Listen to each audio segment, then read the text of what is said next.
Hello दोस्तों, अभी अभी बसपा को लेकर एक बहुत बड़ी खबर सामने आई है जिसको लेकर एमपी से तेलंगाना तक तहलका मचा हुआ है। बसपा सुप्रीमो मायावती जी आजकल एक्शन में हैं। वो हर हाल में चुनाव जीतना चाहती हैं, चाहे विधानसभा का हो या फिर लोकसभा का।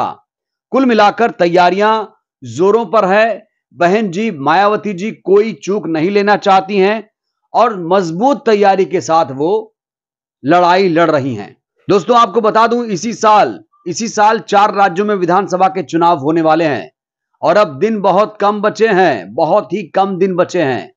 3 महीने का वक्त बचा है और ऐसे में बसपा सुप्रीमो एक से एक बड़े फैसले लेकर सबको चौंका रही हैं। इससे पहले हमने देखा था कि छत्तीसगढ़, राजस्थान में प्रत्याशियों के नामों का ऐलान किया गया था और अब मध्य प्रदेश के लिए पहली लिस्ट जारी कर दी गई है। इस पर भी मैं विस्तार से बात करने वाला हूं।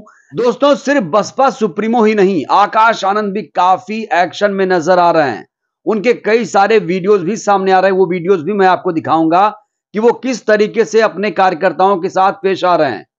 वो कहीं किसी महिला के पांव छू रहे हैं, कहीं किसी का आशीर्वाद ले रहे हैं, कहीं किसी समर्थक कार्यकर्ता के गले लग रहे हैं। वो सब वीडियो मेरे पास आया है, सोशल मीडिया पर काफी वायरल वीडियोस हैं जो मैं आपके साथ भी साझा करना चाहता हूं। दोस्तों आपने देखा कि 9 अगस्त को किस तरीके से मध्य प्रदेश की राजधानी भोपाल में एक बड़ा आंदोलन किया गया।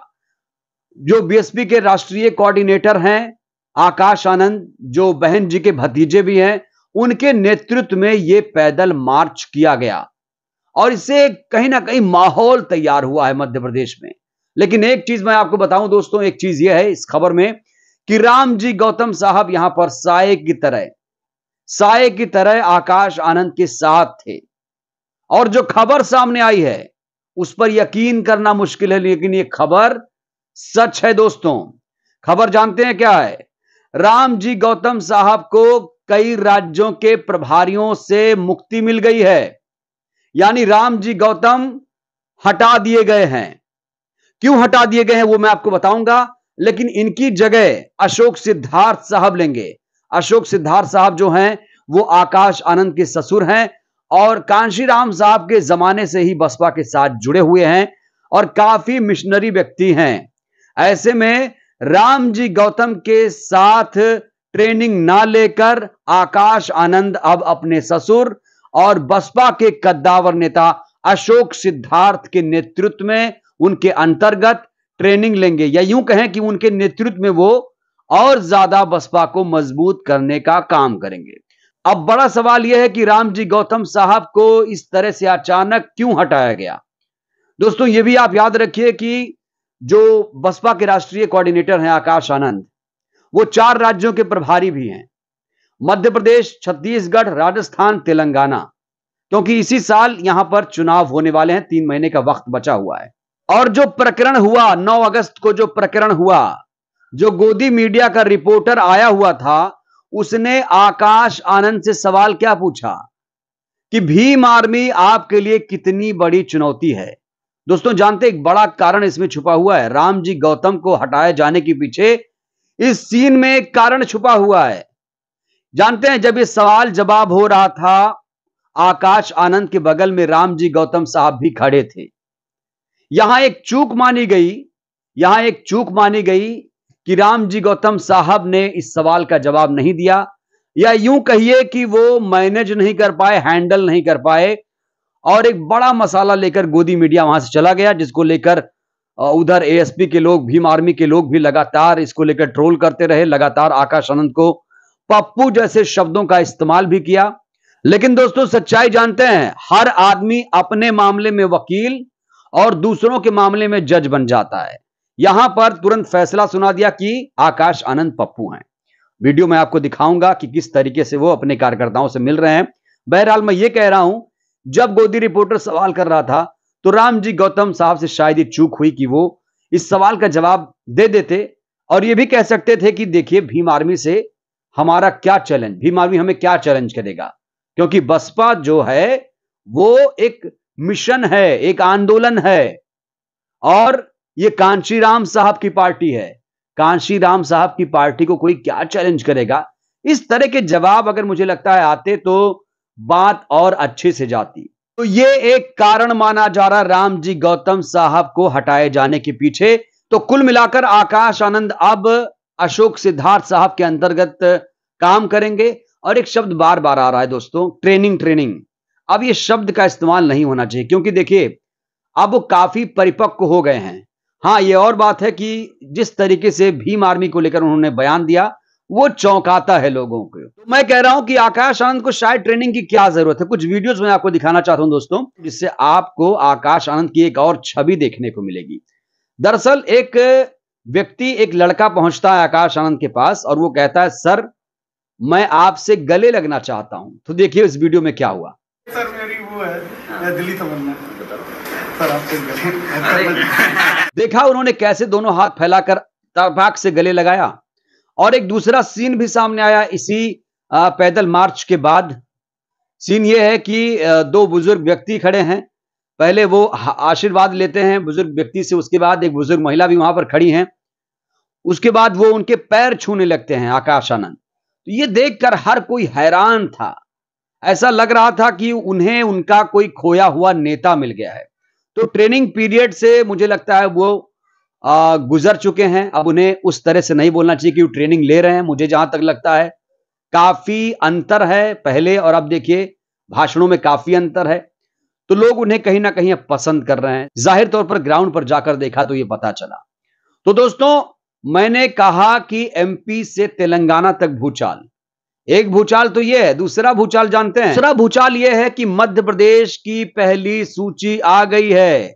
7 उम्मीदवारों की पहली सूची बसपा ने दोस्तों जारी कर दी है। इसकी हेडलाइन यह है कि इसमें रिटायर्ड डीएसपी हैं, तहसीलदार हैं, पूर्व मंत्री के भाई को उम्मीदवार बनाया गया है।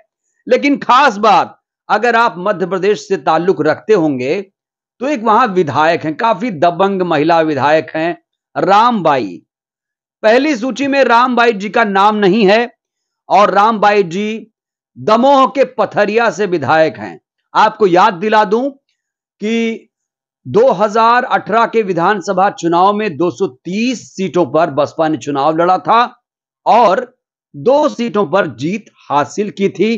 खास तौर से भिंड, जहां से संजीव कुशवाहा ने जीत हासिल की थी, वहीं दमोह के पथरिया से रामबाई ने जीत हासिल की थी। यह बात और है कि संजीव कुशवाहा ने बीजेपी का दामन थाम लिया। यह बहुत गलत होता है। बसपा के सिंबल से जीतते हैं, विचारधारा अंबेडकरवादी है, फिर भी ये लोग जाकर हिंदुत्ववादी विचारधारा से मेल खा लेते हैं। ये कैसे करते हैं ये समझ में नहीं आता दोस्तों। मैं आपको बताऊं, ग्वालियर, चंबल और खासतौर से बिंद पर बसपा का फोकस है। और देखिए मध्य प्रदेश में खास तौर से बसपा अभी वहां फोकस कर रही है जो जिले उत्तर प्रदेश से अपनी सीमा साझा करते हैं, जैसे भिंड हुआ, रीवा हुआ, सतना हुआ, मुरैना हुआ। इन तमाम जिलों में बसपा अपनी पकड़ मजबूत करना चाहती है। तो चलिए दोस्तों, फटाफट अंदाज में आपको मैं लिस्ट बता देता हूं कि कहां से किसे उम्मीदवार बनाया गया है। लेकिन लोग हैरान हैं कि रामबाई को आखिर टिकट क्यों नहीं दिया गया। तो दोस्तों मैं आपको नाम बता देता हूं किसे उम्मीदवार बनाया गया। मुरैना के दिवनी से बलबीर सिंह डंडोतिया को यहां से उम्मीदवार बनाया गया है, यह सामान्य सीट है। निवाड़ी से अवधेश प्रताप सिंह राठौड़ को उम्मीदवार बनाया गया है, यह भी सामान्य सीट है। छतरपुर के राजनगर से राम राजा पाठक को यहां से उम्मीदवार बनाया गया है, यह भी सामान्य सीट है। सतना के रैगांव से देवराज अहिरवार को उम्मीदवार बनाया गया है, यह एससी सीट है, अनुसूचित जाति की सीट यहां आरक्षित है। सतना के रामपुर बाघेलान से मणिराज सिंह पटेल को उम्मीदवार बनाया गया, यह भी सामान्य सीट है। रीवा के सिरमौर से विष्णुदेव पांडे साहब को उम्मीदवार बनाया गया, यह सामान्य सीट है। रीवा के सिमरिया से पंकज सिंह को उम्मीदवार बनाया गया है, यह भी सामान्य सीट है। 3 ब्राह्मण, 1 दलित, 2 ठाकुर और 2 पटेल समुदाय को यहां पर उम्मीदवार बनाया गया है। देखिए दोस्तों, कुल मिलाकर बहुत ज्यादा बसपा सुप्रीमो एक्शन में है और एक बहुत बड़ा ऐलान भी हुआ था बसपा का। बसपा ने कहा था ना तो राजस्थान ना तो मध्य प्रदेश, बिना मेरे ये लोग सरकार नहीं बना सकते। एक बहुत बड़ा ऐलान हुआ था। अब बसपा सरकार में शामिल होगी क्योंकि यहां भी बसपा लगातार 93 से दोनों राज्यों में जीतती रही है। दोस्तों एक और बड़ा अपडेट राजस्थान से है, जहां पर आकाश आनंद 60 से 57 विधानसभा क्षेत्रों में पैदल यात्रा करने वाले हैं। कुल मिलाकर मध्य प्रदेश से लेकर राजस्थान, छत्तीसगढ़ से तेलंगाना तक पूरा बसपा ने जोर लगा दिया है। काफी मजबूती से ग्राउंड पर उतर चुकी है। एक चीज और यहां पर दोस्तों ध्यान देने वाली बात यह है कि आप हर खबरें तो पा लेते हैं हर पार्टियों की, कांग्रेस क्या कर रही है, बीजेपी क्या कर रही है, लेकिन आप कभी बसपा की या बहुजन पार्टियों की जो खबरें हैं आप तक नहीं पहुंचती हैं, क्योंकि गोदी मीडिया वही खबर दिखाता है जो उसे अच्छी लगती है, जो उसके आका को अच्छी लगती है। इसीलिए आप लोगों को लगता है कि तमाम ऐसी जो पार्टियां हैं वो कुछ नहीं कर रही हैं। इसीलिए हम लोगों की जिम्मेदारी यहां पर ज्यादा बढ़ जाती है दोस्तों। छत्तीसगढ़ के अलावा तेलंगाना में भी खास तौर से बसपा फोकस कर रही है। दोस्तों देखिए, वहां पर आरएस प्रवीण साहब को, जो आईपीएस अफसर थे जिन्होंने वीआरएस लिया, नौकरी छोड़ी, बसपा ज्वाइन की, 2021 में बसपा ज्वाइन की, और अब वो बहुजनों के लिए लड़ाई लड़ रहे हैं। खास तौर से बहुजन आंदोलन को तेलंगाना में आगे बढ़ा रहे हैं। इससे जो केसीआर है वहां के मुख्यमंत्री, उनके भी होश उड़े हुए हैं। वो भी नहीं समझ पा रहे हैं कि वो उनकी कुर्सी बचेगी कि नहीं बचेगी, क्योंकि काफी मजबूती से बसपा तेलंगाना में लड़ाई लड़ रही है। और जब मई में बहन जी हैदराबाद गई थी, उनकी सभा हुई थी, तो वहीं पर भरे मंच से ऐलान किया था कि आरएस प्रवीण साहब बसपा की तरफ से तेलंगाना में मुख्यमंत्री पद के उम्मीदवार होंगे। तो एक बहुत बड़ी तैयारी, बहुत बड़े मिशन के साथ बसपा आगे बढ़ रही है। दोस्तों तमाम निर्णय, तमाम फैसले जो बसपा सुप्रीमो ले रही, यकीनन वो सबको चौंका रहा है। रामजी गौतम साहब को हटा दिया गया, अशोक सिद्धार्थ साहब जिम्मेदारी संभालेंगे। इसके अलावा ग्राउंड पर खासी नजर रखी जा रही है, कोई चूक ना हो ये वो चाहती हैं इस बार। तो दोस्तों ये पूरी खबर थी, बसपा को लेकर तमाम अपडेट थे जो मैंने आप तक पहुंचाने की कोशिश की। वीडियो को मैं चाहता हूं खूब सारा शेयर करिए, वीडियो को लाइक करिए, चैनल को सब्सक्राइब करिए, सहयोग करिए, वीडियो को जन जन तक पहुंचाइए, जिससे बहुजन समाज जागरूक हो। जय भीम, जय भारत, जय संविधान।